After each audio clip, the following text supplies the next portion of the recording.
नमस्कार मित्रों, आज हम शुरू करते हैं नेताजी सुभाष चंद्र बोस पर एक कहानी लेकर आए हैं। आशा है आप लोगों को पसंद आएगी।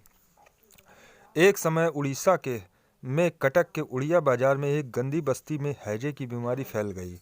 अत्यंत निर्धनता और सही उपचार के अभाव में लोग हैजे की चपेट में आकर मर रहे थे। ऐसे संकट में जहां कुछ लोग अपने प्राण बचाने के लिए वहां से भाग रहे थे, वहां कुछ युवक अपने प्राण की बाजी लगाकर बीमारों की सेवा में लगे थे। सेवा करने वाले युवकों में प्रमुख थे सुभाष चंद्र बोस।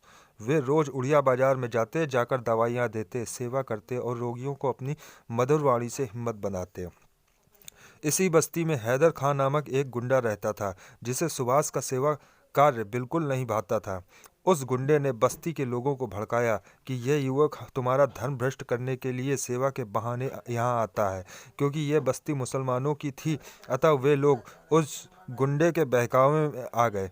लोगों ने अगले दिन सुभाष और उसके साथियों को अपमानित करना शुरू कर दिया, परंतु सुभाष और उसके सेवाव्रती साथी रोगियों की सेवा में लगे रहे। वे अपने कर्तव्य से विचलित नहीं हुए।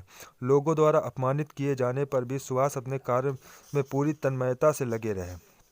सायंकाल का समय था। सुभाष एक परिवार में एक महिला और उसके बच्चे जो हैजे से बुरी तरह पीड़ित थे, उनकी सेवा कर रहे थे।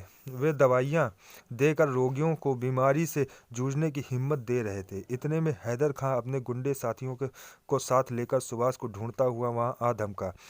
तो यह सुभाष मेरे परिवार को धन भ्रष्ट करने के लिए मेरे ही घर आ पहुंचा है, हैदर खां गुस्से में चिल्लाया।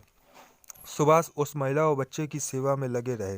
हैदर खां की पत्नी ने कातर नज़र से अपने पति की ओर देखा और यह समझाने की कोशिश की कि सुभाष तो उनकी सेवा कर रहा है, इसे कुछ कहना तो इस देवता का अपमान है।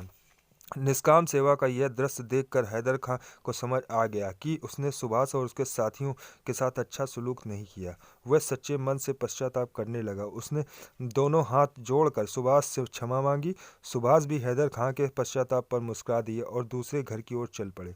हैदर खां भी पीड़ितों की सेवा के लिए सुभाष के पीछे चल दिया। सुभाष ने आजीवन दीन दुखियों, पीड़ितों और रोगियों, युद्ध में जख्मी सैनिकों की खूब सेवा की तथा सबके लिए सेवा धर्म का आदर्श प्रस्तुत किया। जय हिंद, जय भारत।